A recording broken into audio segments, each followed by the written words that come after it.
আমরা এখানে বসতে পেরেছি এই জন্য আমরা খুশি না বেজার? জোরে বলতে হবে খুশি না বেজার? খুশির সাথে জোরে সুরে বলি আলহামদুলিল্লাহ। কেউ যেটা দেখে না সেটা দেখেন কে?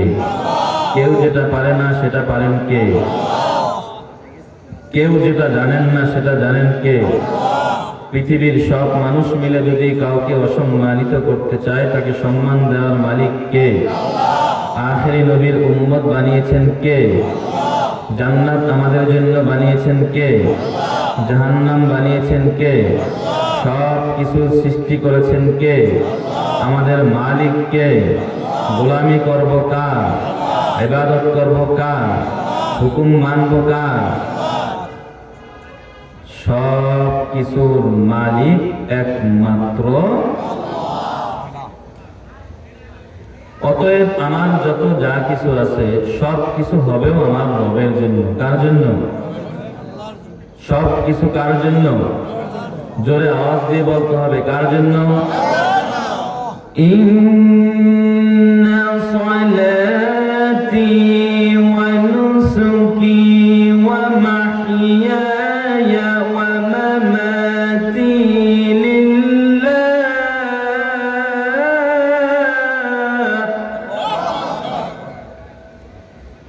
ওয়া মামাতি লিল্লাহি রাব্বিল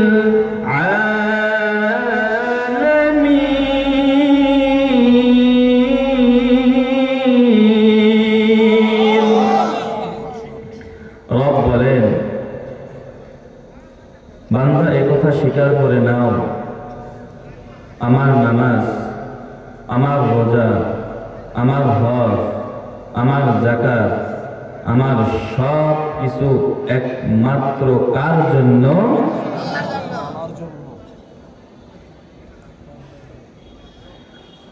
সব কিছু একমাত্র কার জন্য? এই কথাটার বিশ্বাস দিলের ভিতরে ঢুকাতে হবে। একথার বিশ্বাস বলে না, কথা দিলের ভিতরে ঢুকাতে হবে। যখন মনের ভিতরে এই বিশ্বাস ঢুকবে তখন একজন আমি মুমিনে কামেল হয়ে যাব। আল্লাহ কবুল করেন, সকলে বলি আমিন। আল্লাহ তাআলাকে রব মানি। এই রব মানার সাথে সাথে যদি আমরা আল্লাহ তাআলার হুকুম মেনে চলতে পারি, ইসলামের পথে চলতে পারি, তাহলে আমাদেরকে শান্তি দিবেন কে? জোরে বলেন, শান্তি দিবেন কে? টাকার ভিতরে শান্তি আছে, ধন সম্পদের ভিতরে শান্তি আছে, অনেক সুন্দরী নারীদের পিছনে শান্তি আছে। শান্তি কোথায়? ইসলামের মধ্যে। বলেন শান্তি কোথায়? কোটি টাকার মানুষ দেখো অভাব হয় না দূর, কোটি টাকার মানুষ দেখো অভাব হয় না দূর, গরিবে ঘুমাই আরাম করে মনটা বাহাদুর। ফেরাউনের লাশটা দেখো মিশর জাদুঘরে, ফেরাউনের লাশটা দেখো মিশর জাদুঘরে, খাইনা মাছি পোকা মাকড় সবাই ঘৃণা করে। ঠিক নি কথা? ফেরাউনের লাশটা দেখো মিশর জাদুঘরে, খাইনা মাছি পোকা মাকড় সবাই ঘৃণা করে। হৃদয়ে থাকিবে যাহার নম্রতা সদা, হৃদয়ে থাকিবে যাহার নম্রতা সদা, রহমত আসিবে সেথা প্রভুর ওয়াদা, রহমত আসিবে সেথা প্রভুর ওয়াদা। উঁচু জমিন থেকে পানি নিচু জমিনে যায়, কথা ঠিক নেই? উঁচু জমিন থেকে পানি নিচু জমিনে যায়, তেমনি খোদার রহমত আসে নম্রতার হৃদয়, তেমনি খোদার রহমত আসে নম্রতার হৃদয়। বড় বড়াই করলে দিলে রহমত আসে না, বড়র বড়াই করলে দিলে রহমত আসে না, নিজেকে নিজে ছোট মনে করি সদা, নিজেকে নিজে ছোট মনে করি সদা। ভোগ বিলাসের বাড়ি গাড়ি পরে রবে সব, মুসলার মানুষ মনে হয় কবরে নিয়ে যাইতে পারে, কথা বলেন। ভোগ বিলাসের বাড়ি গাড়ি পরে রবে সব, থাকতে সময় স্মরণ করো আল্লাহ আমার রব, থাকতে সময় স্মরণ করো আল্লাহ আমার রব। আমাদের রব কে? আরো জোরে বলো, আমাদের রব কে? ইন্নাল্লাযীনা ক্বালু রাব্বুনা আল্লাহ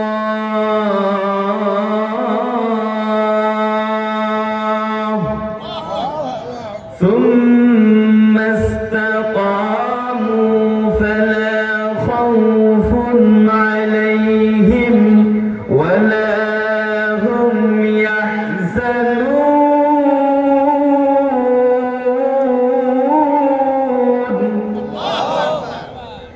রব বলেন, আপনাদের খারাপ লাগেনি? উঠা বসা কেন? যে উঠতে যাইব টান্না রাখবেন, পারবেন থেকে হাত উঠেন দেখি। আমলে পরিণত করতে হবে, নাহলে ইমান দুর্বল। উঠতে চাইলে ধরে রাখবেন, যদি এক নাম্বারে চাপ থাকে বুড়া মানুষকে একটু সুযোগ দিয়ে। আমাদের রবকে এই কথার স্বীকারোক্তি দেওয়ার পর যদি আমি আমার আমলটাকে সেই অনুযায়ী করতে পারি, আমার রব যে একজন আল্লাহ, এই কথার স্বীকারোক্তি দেওয়ার পর আমার রবের দেওয়া সেই স্বীকারের উপরে যদি ইস্তেকামত থাকতে পারি, রব বলেন আমি আল্লাহ রাব্বুল আলামিন তোমাদেরকে দুনিয়ার মধ্যে যে আদেশগুলো করেছি আর যে নিষেধগুলো করেছি, এই সব কিছু যদি মেনে চলতে পারো, রব বলেন লা খাউফুন আলাইহিম ওয়ালা হুম ইয়াহজানুন। এই বান্দাগুলোর কিয়ামতের ময়দানে কোনো টেনশন নাই, কোনো চিন্তা নাই, কোনো পেরেশানি নাই। এই বান্দাগুলো কিয়ামতের ময়দানে আমি রবের তৈরি জান্নাতে চলে যাবে। আল্লাহ রাব্বুল আলামিন আমাদেরকে দুনিয়ার মধ্যে পাঠাইছেন এমন একজন নবীর উম্মত বানাইয়া, যেই নবীকে আল্লাহ রাব্বুল আলামিন এত বড় মর্যাদা দান করেছেন, এত বড় সম্মানে উন্নীত করেছেন। সারা পৃথিবীর সৃষ্টি লগ্ন থেকে এই পর্যন্ত আল্লাহ রাব্বুল আলামিন দুনিয়ার মধ্যে যত নবী এবং রাসূল পাঠিয়েছেন, বাবা আদম থেকে নিয়ে এ পর্যন্ত আল্লাহ রাব্বুল আলামিন যত নবী এবং রাসূল দুনিয়াতে পাঠিয়েছেন, আল্লাহ রাব্বুল আলামিন আপনার আমার নবী রাহমাতুল লিল আলামিন, সাইয়্যিদুল মুরসালিন, খাতামুন নবিয়্যিন, আমার নবীকে সারা পৃথিবী সৃষ্টি লগ্ন থেকে এ পর্যন্ত যত নবী এবং রাসূল আল্লাহ দুনিয়াতে পাঠিয়েছেন, সব নবী এবং রাসূলদেরকে বাইতুল মুকাদ্দাসের ভিতরে একত্রিত করে সব নবী এবং রাসূলদের ইমাম বানিয়েছেন আমার নবীকে। সাইয়্যিদুল কাউনাইন খাতামুল মুরসালিন, আখিরা মুদবুদ ফখরুল আউয়ালিন, শুধু ওজুদাস রহমাতাল লিল আলামিন, মসজিদে ও শুধু হামারু এ জমিন, আ ইমামুল আউয়ালিন আল আখিরিন, বাহর সাদকা রহমাতাল লিল আলামিন। কেমন একজন নবী আল্লাহ দুনিয়ার মধ্যে পাঠাইলেন, বাঙালি বুঝলেন না? এমন একজন নবী আল্লাহ দুনিয়াতে পাঠাইছেন যেই নবীর উম্মতকে আল্লাহ রাব্বুল আলামিন এমন পাওয়ার দিয়েছেন, এত পাওয়ার দিয়েছেন, যেই নবীর উম্মত জান্নাতে প্রবেশ করার আগ পর্যন্ত অন্য কোন নবীর উম্মত জান্নাতে যেতে পারবে না। নবী আমার রাহমাতুল লিল আলামিন দুনিয়ার মধ্যে আগমন করেছেন। আমি গত এক বয়ানের ভিতরে বলেছিলাম, 2 দিন আগে এক বয়ানে বলেছিলাম, আল্লাহর নবী এমন একজন বরকতপূর্ণ নবী দুনিয়ার মধ্যে আল্লাহ আমার নবীকে বানাইয়া পাঠাইছেন, যেই নবীর ছোঁয়া যেখানেই লাগবে সেখানেই আল্লাহ রাব্বুল আলামিন বরকত দিয়েছেন। সংক্ষেপে একটি ঘটনা আপনাদেরকে শোনাই। আল্লাহর নবী সাল্লাল্লাহু আলাইহি ওয়াসাল্লাম হিজরতের পর, হিজরতের সময় নবী যখন মক্কা থেকে মদিনার পথে হিজরত করলেন, পথের মধ্যে সওয়ার পর্বতের গুহার ভিতরে নবী 3 দিন অবস্থান করলেন। মাঝখানে অনেক লম্বা কথা বর্ণনা করার সময় নাই। আল্লাহর নবী সাল্লাল্লাহু আলাইহি ওয়াসাল্লাম ওই সওয়ার পর্বতের গুহা থেকে যখন 3 দিন পরে মদিনার দিকে রওনা করলেন, মদিনার দিকে রওনা করেন, পথের মধ্যে আল্লাহর নবী সাল্লাল্লাহু আলাইহি ওয়াসাল্লাম প্রচুর পরিমাণে ক্ষুধার্ত হয়ে গেলেন। এত পরিমাণে ক্ষুধার্ত হলেন, আল্লাহর নবী আর তার সফর সঙ্গী আবু বকর সামনে এক ঘরের ভিতরে গিয়ে তাদেরকে সালাম দিয়ে বললেন, আসসালামু আলাইকুম, কে আছো ঘরের ভিতরে, আমাদেরকে একটু মেহমানদারি করাও। আল্লাহর নবী যখন ওই ঘরের ভিতরে মেহমানদারি করার আহ্বান জানাইলেন, প্রস্তাব রাখলেন, নবীজির যখন ওই ঘরের ভিতরে মেহমানদারি করার জন্য চাইলেন, আবদার করলেন, ঘর থেকে আওয়াজ আসলো, আমাদের ঘরে মেহমানদারি করানোর মতো কিছুই নাই, ঘরের ভিতরে মেহমানদারি করানোর মতো কিছুই নাই। মহিলা একজন ঘরের ভিতরে ছিলেন, সে ভিতরে থেকে জবাব দিল, খুব খেয়াল করে শুনবেন, মেহমানদারি করানোর মতো কিছুই নাই, আর আমার স্বামীও তো ঘরে নাই যে বাহির থেকে কিছু এনে আপনাদের জন্য মেহমানদারির ব্যবস্থা করবে। ঘর থেকে মহিলা বললেন, আমার পালে একটা বকরি আছে, এই বকরিটা তেমন পরিমাণ কোনো দুধ দেয় না যে আপনাদেরকে মেহমানদারি করাতে পারবো, বেশি সামান্য একটু দুধ দেয়, এটা আমাদেরও হয় না। নবী আমার বললেন, কোথায় তোমার বকরিটা, আমার সামনে নিয়ে আসো। আল্লাহর নবী তার বরকতের হাতটা ওই বকরির ওলানের ভিতরে লাগাইয়া দিলেন।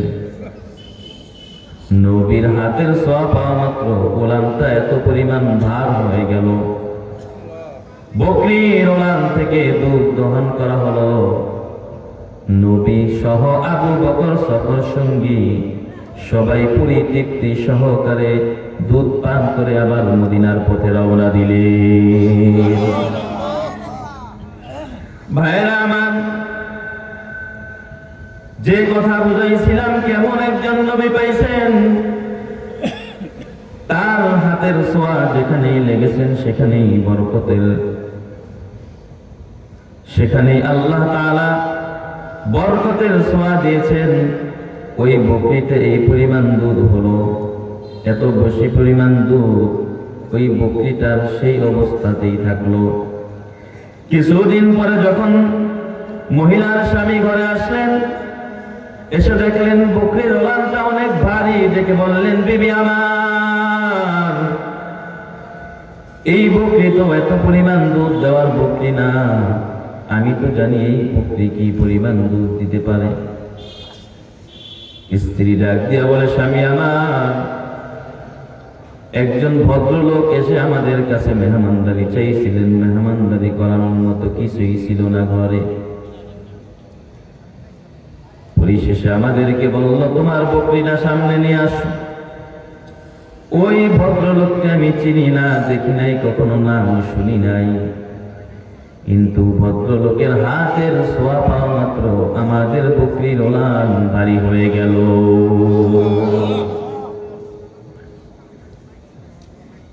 স্বামী বললেন, ওই ব্যক্তিকে তুমি চিনো আর না চিনো, আমার বিশ্বাস ওই ব্যক্তি হলো সেই ব্যক্তি যাকে মক্কার বেঈমানরা নির্মম ভাবে আঘাত করে।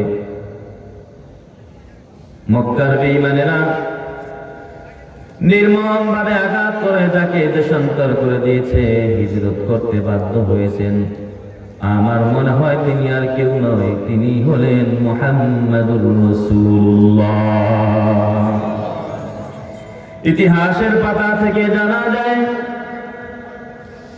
ওই স্বামী এবং ওই স্ত্রী উভয় দম্পতি পরবর্তীতে হিজরত করে মদিনার পথে গিয়েছেন। সেখানে গিয়ে আল্লাহর রাসূলের দরবারে হাজিরা দিয়ে আল্লাহর নবীকে দেখে বলছেন, ও পয়গম্বর, আপনার হাতে হাত রেখে আমাদেরকে সেই সুমধুর কালিমাটা পড়িয়ে দিন, লা ইলাহা ইল্লাল্লাহু মুহাম্মাদুর রাসূলুল্লাহ।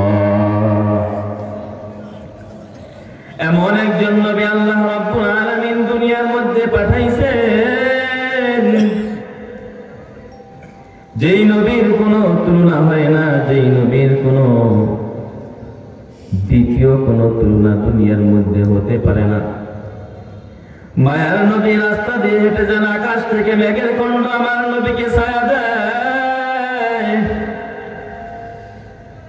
নবী আমার রাস্তা দিয়ে হেঁটে যায়, গাছের পাতাগুলো ঝুঁকে ঝুঁকে আমার নবীকে ছায়া দেয়। এমন একজন নবী পাইছো, বাঙালি নবীকে চিন্না না। আইয়ামে জাহিলিয়াতের যুগের অবস্থানটা কেমন ছিলেন? যেই মানুষগুলো একটা সময় সমাজের মধ্যে বড় অপরাধী ছিলেন, জালেম ছিলেন, সেই মানুষগুলো আমার নবী ছোঁয়া পাওয়া মাত্র একজন বড় আল্লাহওয়ালা বুজুর্গ হয়ে গেছে। কেমন বুজুর্গ হলো? ওই ব্যক্তিগুলোর নাম নেওয়ার পর এখন বলতে হয় রাদিয়াল্লাহু তাআলা আনহুম আজমাইন। আল্লাহ নবীর ছোঁয়ার বরকতে মানুষগুলো এত দামি। নবী আমার যেখানেই পাড়া দিয়েছেন, নবীর ছোঁয়া যেখানেই সেখানেই বরকত। আইয়ামে জাহিলিয়াতের যুগের মানুষের অবস্থানগুলো কেমন ছিল? মানুষগুলো উলঙ্গ হয়ে কাবা ঘরের তওয়াফ করত, নাউযুবিল্লাহ বলেন। নারী পুরুষ উলঙ্গ হয়ে একসাথে কাবা ঘরের তওয়াফ করতেন। এই জন্যই তো আল্লাহ রাব্বুল আলামিন বলেন, হে দুনিয়ার নারীরা সাবধান, ওয়ালা তাবাররাজনা তাবাররুজাল জাহিলিয়াতিল উলা। খবরদার নারীগণ, সাবধান।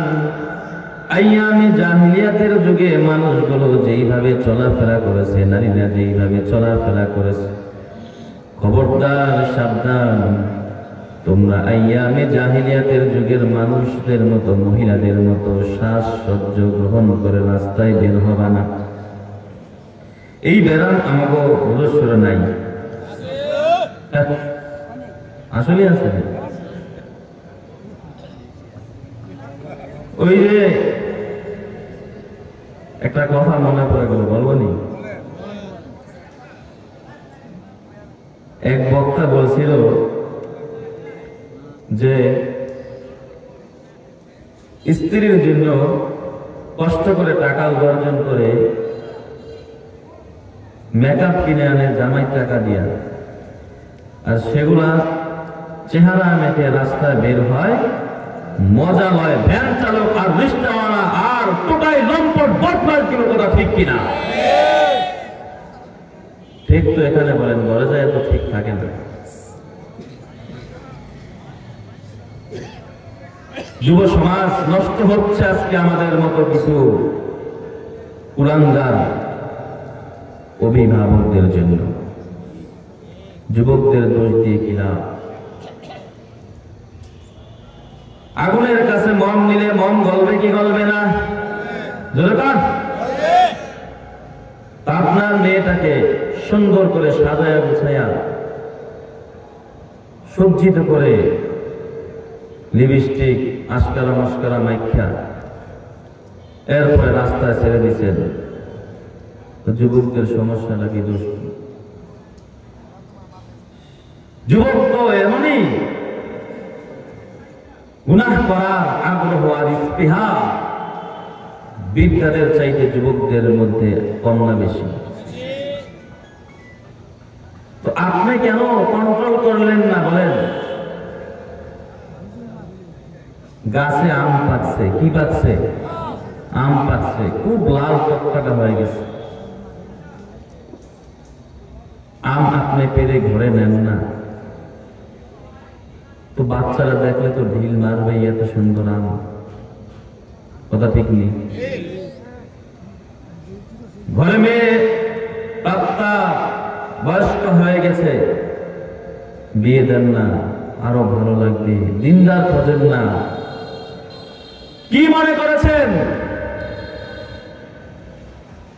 গাছে আম পাকবে আপনি পারবেন না? যারা ঢিল মারবে তাদের দোষ দিবেন, এটা কোশ্চিনটাও সম্ভব হতে পারে না। ঠিক কিনা বলো? ঘরের ভিতরে আপনার সুন্দরী মেয়েকে সাজিয়ে গুজিয়ে ওকে রাস্তায় বের করে দিবেন, আর যুবকরা যখন তার পিছনে লাগবে, অন্যায় করবে, অপরাধ করবে, যুবকদের দোষ দিবেন, এ কথা আমি কখনোই সাপোর্ট করতে পারি না।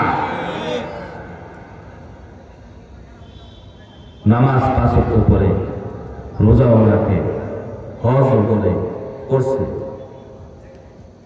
সব ঠিক, আবার তবলিগে যায় ওয়াজও করে, আছে না নাই?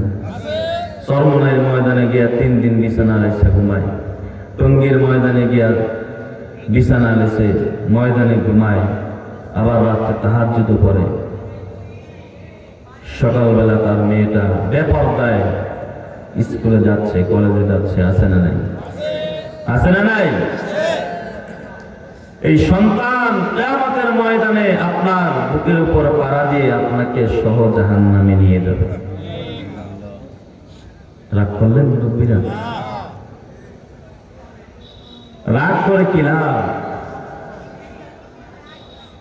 হেদায়েতের মালিক তো আল্লাহ। বলেন কে? হেদায়েতের মালিক কে? জোরে বলেন কে?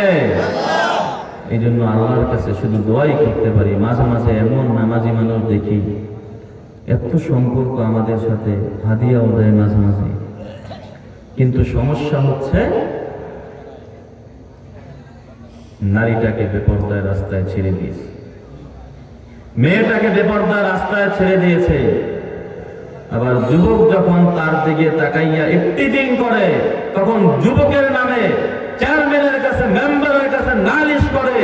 আমি মনে করি এই সমস্ত গার্ডিয়ান যারা রয়েছে, অভিভাবক যারা রয়েছে, এদের নিম্নতম লজ্জা যদি থাকতো, এরা কোনদিন তার এই মেয়ের ব্যাপারে, যুবক যখন তাকে ডিস্টার্ব করে, টিজিং করে, ওই যুবকের নামে কখনোই নালিশ করতে পারে না, বরং নিজের মেয়েকে কন্ট্রোল করতো। ঠিক কিনা বলো?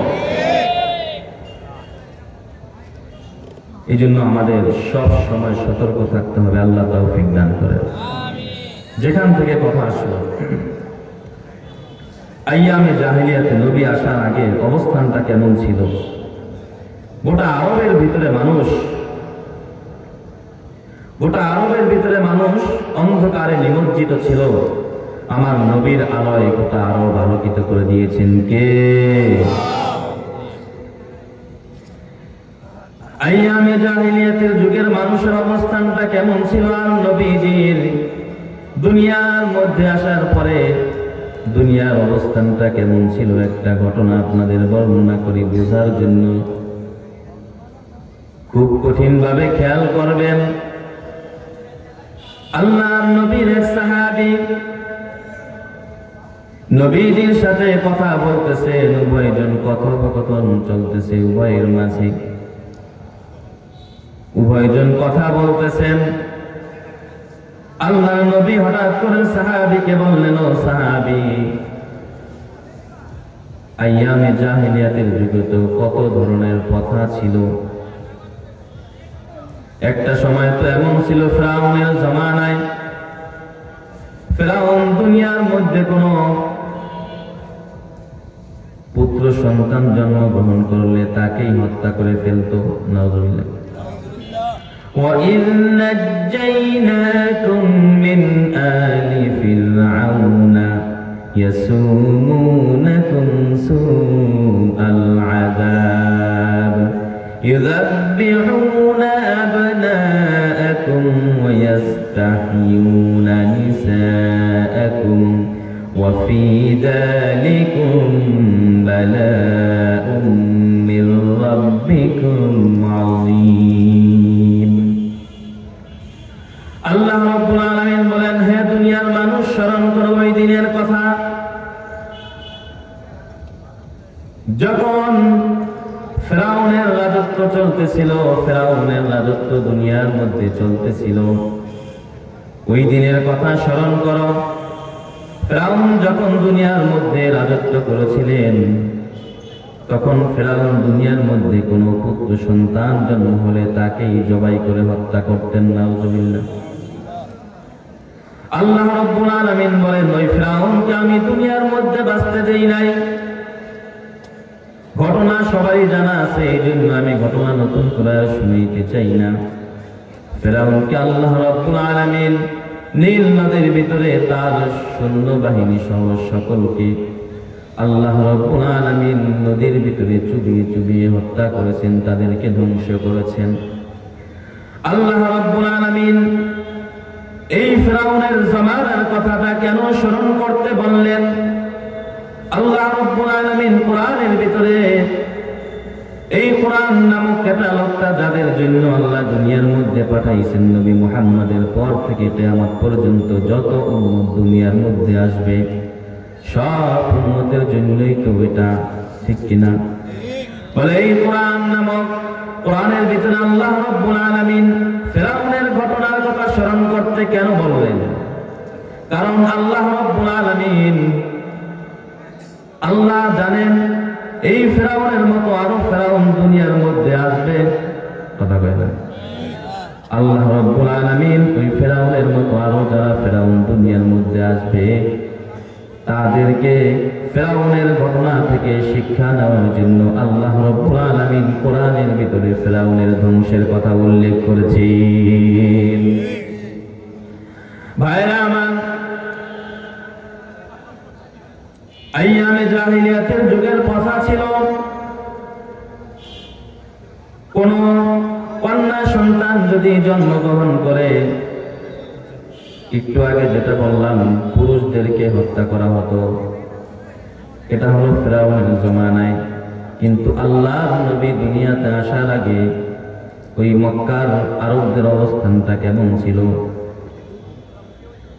আল্লাহর নবীর মনে আছে, আল্লাহর নবীর এক সাহাবী আর নবী কথা বলতেছে, মনে আছে নি? কথা মনে রাখবেন।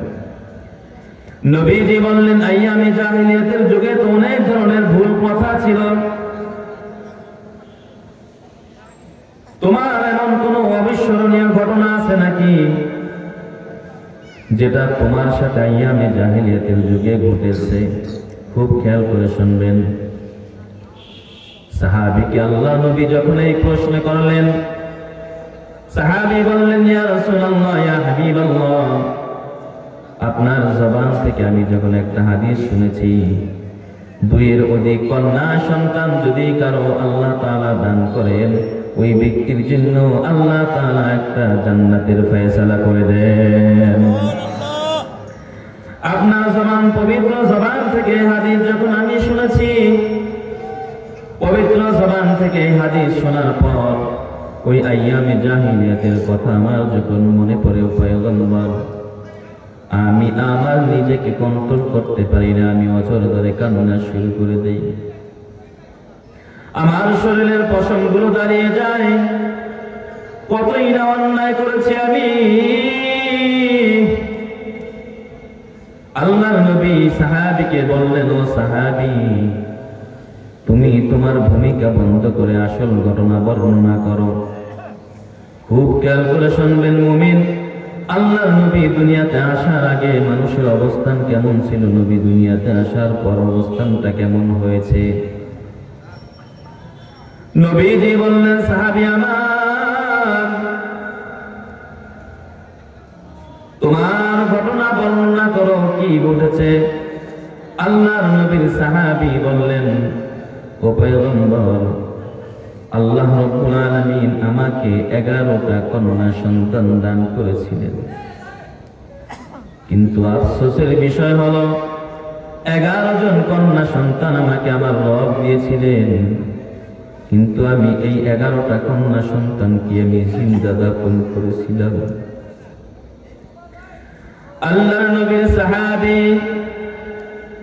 ঘটনা বলতে গিয়ে অঝোর ধারা কান্না করতেছেন। নবী চোখের পানি ধরে রাখতে পারে না রে মুমিন।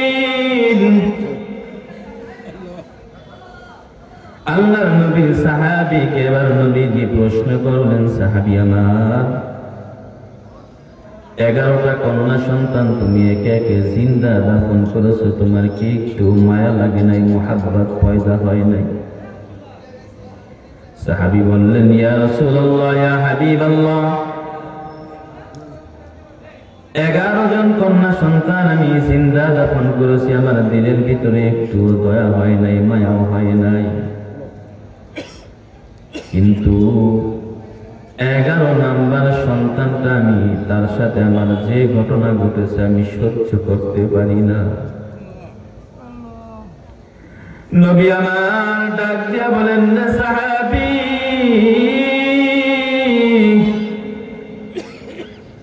ঘটনা তোমার সামনের দিকে নিয়ে যাও।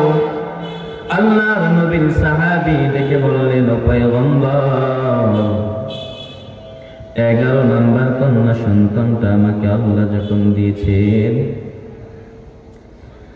আমার স্ত্রী তখন গর্ভ অবস্থায় ছিলেন, আমি দূর দেশে গিয়েছিলাম জীবিকা নির্বাহের জন্য, রিজিক অন্বেষণ করার জন্য আমি সেই দূর প্রান্তে গিয়েছিলাম।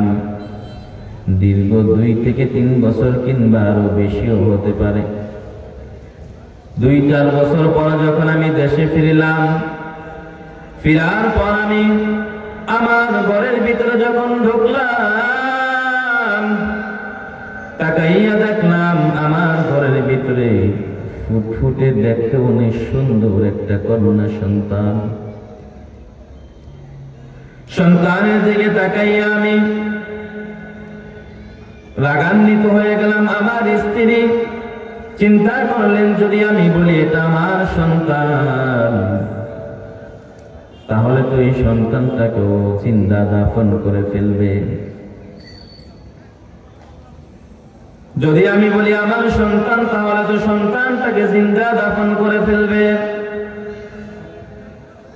আমার স্ত্রী আমার কাছ থেকে ঘটনাটা গোপন রেখে বললেন, এটা আমাদের সন্তান না, এটা পাশের ঘরের একজনের কন্যা সন্তান, আমি এমনিতেই লালন পালন করি। সাহাবী বললেন, ও পয়গম্বর,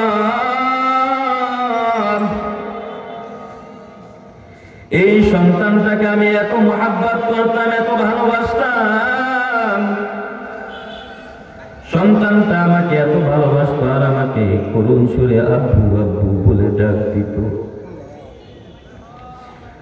ওই সন্তানের প্রতি আমার মুহাব্বত এত বিরল, আমি কাজ থেকে যখনই কাজ শেষ করে ঘরে আসতাম, সন্তানের জন্য কিছু না নিয়ে ঘরে ফিরতে পারতাম না।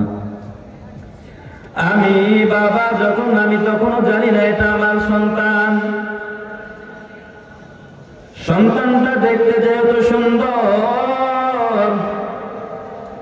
এই জন্য আমি তার প্রতি আমার মুহাব্বত অনেক ছিল, আমিও তাকে আদর করতাম। আমি যখন কাজ শেষ করে বাসায় ফিরতাম, আমার এই ফুটফুটে সন্তানটা আমার গামছা দিয়ে আমার ঘামগুলো মুছে দিত।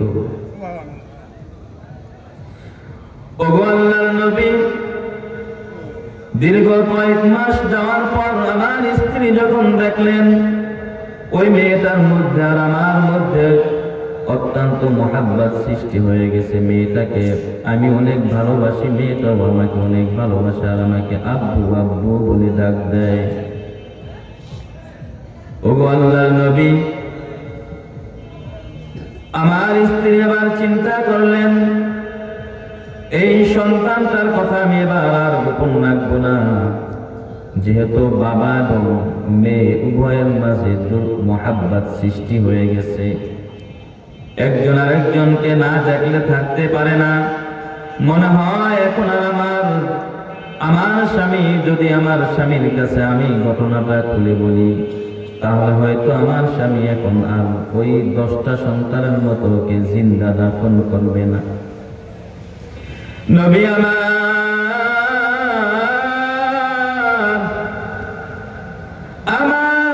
স্ত্রী চিন্তা করলেন এবার আর দেরি নয়, আমার সত্যটা প্রকাশ করে দেই আমার স্বামীর কাছে।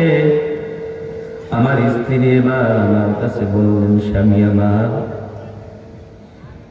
এই যে সন্তানটাকে নিয়ে তুমি এত যত্ন করো, এত আদর করো, যার প্রতি তোমার এত মুহাব্বত, ও স্বামী, তুমি যখন দূর দেশে দিল্লি যে কন্যাশনের জন্য গিয়েছিলে তখন আমার গর্ভে একটা সন্তান ছিল। তুমি দূরে চলে যাওয়ার পরে সন্তানটা দুনিয়ায় ভূমিষ্ঠ হয়েছে। এই সন্তানটা তোমার ঔরস থেকে, আমার গর্ভ থেকে এসেছে। স্বামীর কাছে যখন সত্য প্রকাশ করে দিল, সাহাবী চোখের পানি ছেড়ে দিয়ে নবীকে বলেন, পয়গম্বর, তখন তো আমি ইসলাম ধর্মে দীক্ষিত হই নাই, ইসলাম ধর্ম কি আমি বুঝিও নাই। সমাজের ভিতরে নিয়ম হলো যার কন্যা সন্তান হয় তাকে মানুষ আর চোখে দেখে, তাকে ধিক্কার করে, এই জন্য কন্যা সন্তানদেরকে জিন্দা দাফন করা হতো। আমার স্ত্রী যখন আমাকে বলল এটা আর কেউ সন্তান নয়, এটা আমাদেরই সন্তান, নবী আমার মাথাটা দেখলাম গরম হয়ে গেল। আমি এখন চিন্তা করি কতক্ষণে তাকে জিন্দা দাফন করব। প্রতিনিয়ত সন্তানটা আমার সাথে কাজে যায়, আমি যেখানেই কাজ করতে যাই আমার সাথে সাথে চলে যায়। আমি যখন ঘর্মাক্ত হয়ে যাই, আমার চেহারা যখন ঘাম চলে আসে, আমার সন্তানটা, আমার মেয়েটা আমার ঘামগুলো মুছিয়ে দেয় আর কপালে চুমু খায়। ওগো আল্লাহর নবী, ওই বিশ্বাস অনুযায়ী আমার সেই ছোট্ট সন্তানটাকে আমি একদিন ওকে বললাম, চলো আমার সাথে ময়দানে বাগানে চলো। বলে, আব্বু কেন যাব? আমার সন্তানকে বললাম কাজ করতে যাব, আমার সাথে চলো। বাগানে গিয়ে আমি একটা গর্ত খনন করতে শুরু করলাম।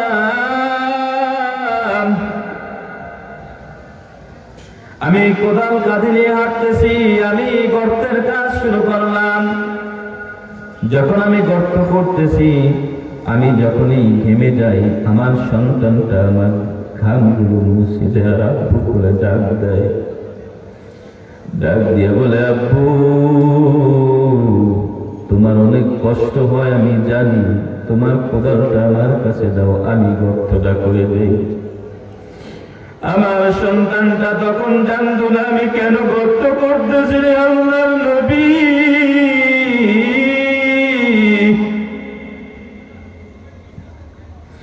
গর্তের কাজ যখন অর্ধেক প্রায় শেষ হয়ে গেল, সন্তান তো কাজ করতে পারে না, ছোট সন্তান। আমি বাবাকে সান্ত্বনা দেওয়ার জন্য ডাক দিয়ে বলে, আব্বু আমার কাছে কোদালটা দাও, তুমি তো অনেক কষ্ট করতেছ, আমার কাছে কোদালটা দাও, আমি গর্ত করি। আমি বললাম, না তুমি পারবা না। এবার যখন গর্তের কাজ শেষ প্রায় হয়ে গেল, আমি আমার মেয়েটাকে বললাম, নাও তুমি এবার একটু গর্ত করো। ওগো আল্লাহর নবী, আমার সন্তানটা, আমার মেয়েটা যখন কোদাল হাতে নিয়ে ওই গর্তের ভিতরে আরো গর্ত করার জন্য নামলো, আমি পাষাণ বাবা ওমরে উপর থেকে আমি মাটি ফেলাইতে শুরু করলাম। একটু একটু করে মাটি দিতে দিতে আমার সন্তানটার উপরে যখন বেশি পরিমাণে মাটি পড়ে গেল, আমার সন্তানটা আমাকে ডাক দিয়ে বলে, আব্বু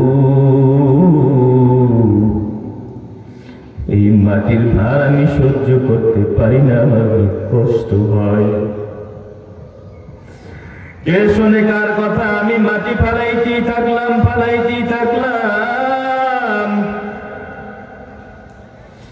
এক পর্যায়ে উপরে অনেক ভারী মাটি পড়ে গেল, তবুও সন্তানটা কবর থেকে আওয়াজ করে ডাক দিয়ে বলে, আব্বু তুমি আমাকে এমন করতেছ, আমি কষ্ট সহ্য করতে পারি না।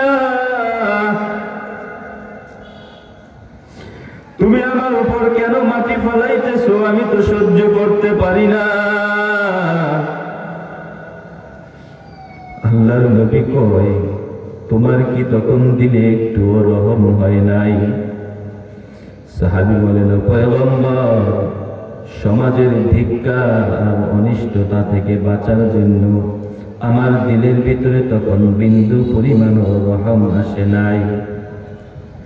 ওগো আল্লাহর নবী, এক পর্যায়ে যখন কবরের কাজ শেষ হয়ে গেল, মাটি পরিপূর্ণ দিয়ে ফেললাম, এখন আর আমার সন্তানটার আওয়াজ জোরে জোরে শোনা যায় না।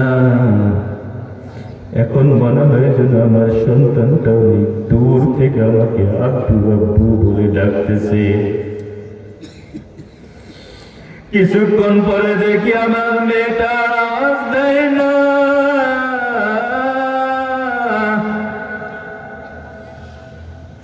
দাফনের কাজ পরিপূর্ণ করে আমি এবার ঘরে ফিরে আসলাম। আমার একটু দয়া মায়াও তার প্রতি হলো না। ওগো আল্লাহর নবী, ওই ঘটনা আমার এখন যখন মনে পড়ে আমি চোখের পানি ধরে রাখতে পারি না। আপনার পবিত্র জবান থেকে যখন আমি হাদিস শুনি, 2-এর অধিক কন্যা সন্তান যার আছে, আল্লাহ রব্বুল আলামিন তাকে জান্নাত দিয়ে দিবেন, তার জন্য একটা জান্নাত তৈরি করবেন। ওগো আল্লাহর নবী, আমার ওই মেয়েটার কথা মনে পড়লে আমি আর চোখের পানি ধরে রাখতে পারি না। যেই কথা বোঝানোর জন্য ঘটনা বয়ান করলাম, যেই সাহাবীটা আইয়ামে জাহেলিয়াতের যুগে তার অবস্থান এত কঠোর ছিল, এত কঠোর। আইয়ামে জাহেলিয়াতের যুগে যেই সাহাবীর দিলটা এত কঠোর ছিল, এত শক্ত ছিল, সন্তানদেরকে জিন্দা দাফন করতেও কোনো দ্বিধাবোধ করে নাই। আল্লাহর নবী সোয়া পাওয়ার পর এই কঠোর দিলওয়ালা সাহাবীটাই এখন সেই কাজের জন্য অনুতপ্ত হয়ে কান্না করে।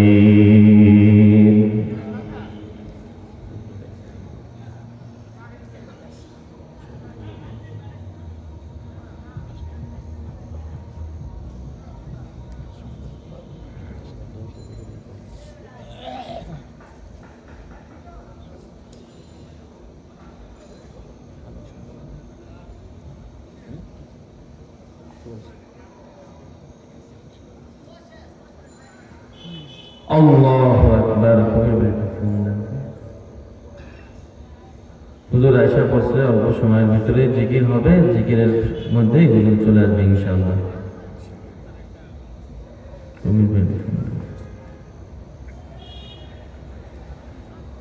আল্লাহ রাব্বুল আলামিন, কষ্ট হচ্ছে আপনাদের? জোরে বলেন, কষ্ট হচ্ছে? একটু সামনের দিকে আগে বসা যায় না? মজলিসটা যদি সুন্দর দেখা যায় তাহলে হুজুর আয়েশা দেখলে শান্তি পাবে, ঠিক কিনা? একটু সামনে যে বৈশা গেছে পিছনে মাঝখানে জায়গা খালি, একটু সামনের দিকে আগে, সামনের দিকে জিকিরের সাথে লা ইলাহা ইল্লাল্লাহ, লা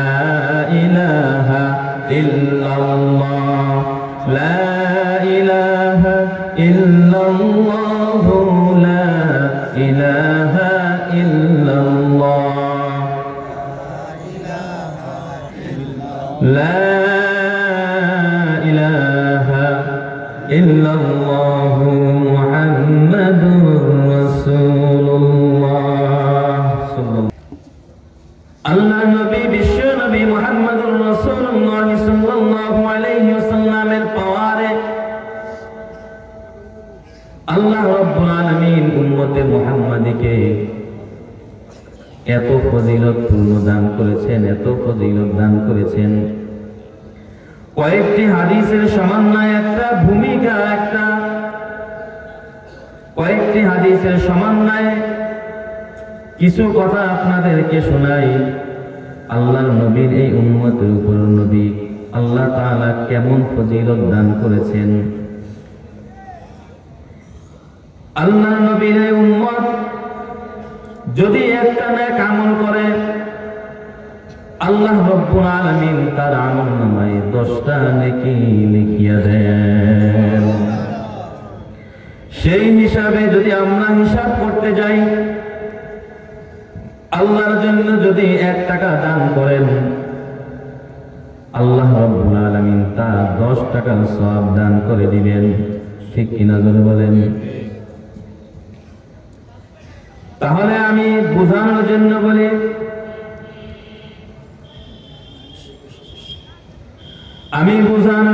বলতেছি, আমার হায়াতে জিন্দেগি যদি হয় 1 বছর, আর আল্লাহ রাব্বুল আলামিন যদি আমাকে 10 দেন, তাহলে আমি 10 বছর জান্নাতে থাকবো। এরপরে কোথায় যাব? আমার রবকে আমি ডেকে বললাম, রব আপনি যদি আমাকে 10 দেন, আর আমার হায়াতে জিন্দেগি যদি হয় 1 বছর, 10 বছর জান্নাতে থাকবো, এরপরে আমি কোথায় যাব? আমার রব যেন বললেন, বান্দা যাও, একে তোমার 10 নয়, একে আমি তোমাকে 70 সওয়াব দিয়ে দিলাম। আমার রবকে যেন আমি ডেকে বললাম, রব আপনি যদি আমাকে 70 দেন, আর আমার হায়াতে জিন্দেগি যদি হয় 1 বছর, 70 বছর জান্নাতে থাকবো, এরপরে কোথায় যাব? আমার রব যেন ডাক দিয়ে বললেন, বান্দা যাও, 70 নয়, আমি 700 গুণ বৃদ্ধি করে দিলাম। আমি আমার রবকে বললাম, রব আপনি যদি আমাকে 700 দেন, তাহলে আমি হায়াতে জিন্দেগি যদি হয় 1 বছর, 700 বছর জান্নাতে থাকবো, এরপরে কোথায় যাব? সুবহানাল্লাহ বলুন। 700 বছর জান্নাতে থাকবো, এরপরে কোথায় যাব? আমার রব যেন ডেকে বললেন, বান্দা যাও, আমি 700 নয়, আমি তোমাকে 49 কোটি দিয়া দিলাম। খেয়াল করে। এরপর আমার আবদার শেষ হয় নাই, বান্দার আবদার এখনো শেষ হয়নি। আবার প্রশ্ন করলাম, রব আপনি যদি আমাকে 49 কোটি দেন, আর আমার হায়াতে জিন্দেগি যদি হয় 1 বছর, তাহলে আমি 49 কোটি বছর জান্নাতে থাকবো, এরপরে কোথায় যাব? আমার রব এবার ডাক দিয়া বলেন, বান্দা তোর সাথে মনে হয় আর পারবো না, আমার পক্ষ থেকে ঘোষণা শুনে নাও, লিওয়াফিয়াহুম উজুরাহুম ওয়া ইয়াসিদাহুম মিন ফাদলি। আমি আল্লাহ রাব্বুল আলামিন তোমাদেরকে গুণে গুণে দেওয়ার পর, এরপরে আমি আল্লাহ তাআলা শুধুই বাড়াইতে থাকবো, শুধুই বাড়াইতে থাকবো, শুধুই বাড়াইতে থাকবো। সুবহানাল্লাহ। শুধুই বাড়াইতে থাকবো, শুধুই বাড়াইতে থাকবো, শুধুই বাড়াইতে থাকবো। গুণে গুণে দেওয়ার পর আমি আল্লাহ তাআলা এরপরে তোমাদেরকে শুধুই বাড়াইতে থাকবো, শুধুই বাড়াইতে থাকবো। আমি আমার রবকে যেন বললাম, রব আপনি আমার কতদিন পর্যন্ত বাড়াইবেন? আমার রব বলেন, আমি ততদিন পর্যন্ত বাড়াইতে থাকবো। আমার রবকে বললাম, রব আপনি কতদিন? আমার আল্লাহ থেকে বললেন, বান্দা ওয়াল আউয়াল ওয়াল আখির ওয়াল যাহির ওয়াল বাতিন, আমি আল্লাহর শুরু আছে, আমার কোনো শেষ নাই। আমি আল্লাহ রাব্বুল আলামিন যতদিন আছি, বান্দা তুমি জান্নাতের ভিতরে ততদিন থাকবা। এবার আমি আমার রবকে বললাম, রব আপনার এত ঠেকা কেন, এত কিছু আপনি আমাকে কেন দিবেন? কারণটা কি? জান্নাতে আপনি কি দিবেন? আল্লাহ রাব্বুল আলামিনকে বললাম, আল্লাহ জান্নাতের ভিতরে আপনি আমাকে কি দিবেন? রব বলেন, ওয়ালাকুম ফিহা মা তাশতাহি আনফুসুকুম ওয়ালাকুম ফিহা মা তাদদাউন। আল্লাহ রাব্বুল আলামিনকে আমি যেন ডেকে বললাম, রব জান্নাতের ভিতরে আপনি আমাকে কি দিবেন? আমার রব যেন ডাক দিয়া বলেন, বান্দা, আমার রব যদি বলতেন বান্দা তোমাকে জান্নাতে গরুর মাংস খাওয়াইবো, আমি তো গরুর মাংস খাই না। বান্দা তোমাকে আমি খাসির মাংস খাওয়াইবো, আমি তো খাসির মাংস খাই না। তাহলে কি? আমার রব এক কথায় উত্তর দিয়া বললেন, ওয়ালাকুম ফিহা মা তাশতাহি আনফুসুকুম ওয়ালাকুম ফিহা মা তাদদাউন। আমি আল্লাহ রাব্বুল আলামিন জান্নাতের ভিতরে বান্দা তুই যা চাইবি আমি তাই দান করে দিব। আমার রবকে এবার প্রশ্ন করলাম, রব আপনি কি দিবেন? কেন দিবেন এত কিছু? আল্লাহ রাব্বুল আলামিন ডেকে বললেন, নুজুলান মিন গফুরির রহিম। আমি আল্লাহ রাব্বুল আলামিনের পক্ষ থেকে বান্দা তোমার জন্য মেহমানদারি। তাহলে যে কথা শুরু করেছিলাম, 1 টাকার বিনিময়ে আল্লাহ কোন পর্যন্ত পৌঁছায় দিয়েছেন? কথা বলে না। জান্নাত বলেন কোন পর্যন্ত? 1 টাকার বিনিময়ে বাড়াইতে বাড়াইতে কোন পর্যন্ত নিয়ে গেলেন? আরো জোরে বলেন, কোথায় নিয়ে গেছেন? জান্নাত পর্যন্ত আল্লাহ রাব্বুল আলামিন নিয়ে গিয়েছেন। 1 টাকার বিনিময়ে যদি 10 টাকা দেই তাহলে কোন পর্যন্ত কি পরিমাণ দিবেন আল্লাহ? এই জন্য যদি দিনের পথে চাওয়া হয়, দিতে রাজি আছে কি? আল্লাহু আকবার। হাত উঠায় আল্লাহু আকবার। আল্লাহ কবুল করেন, হাত না